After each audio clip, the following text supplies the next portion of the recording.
Hi, I'm Diana Martin. Today we are going to be talking about how to take a great landscape image using the rule of thirds.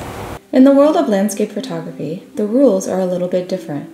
You have to force yourself to think a little bit differently. With this example here, it was shot from the right side of the dam during sunset hours. I kept my subject in the upper third of the frame. This is the whole concept of the rule of thirds.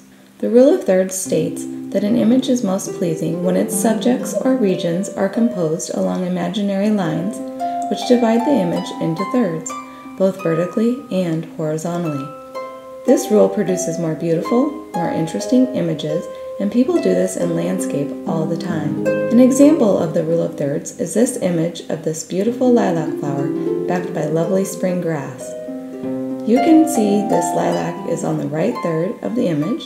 If the lilac would have been right in the center of the image, it would have been much less interesting, much less dynamic, and way less powerful to the viewer.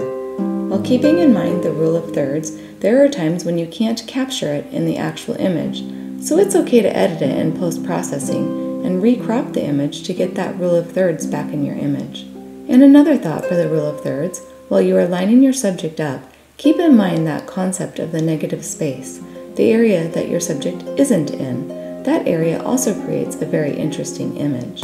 You will know when the rule of thirds is working.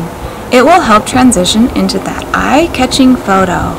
Using the rule of thirds comes naturally to some photographers, but for many of us, it takes a little time and practice for it to become second nature.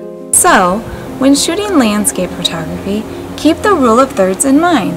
By doing so, you will really bring your photography to the next level.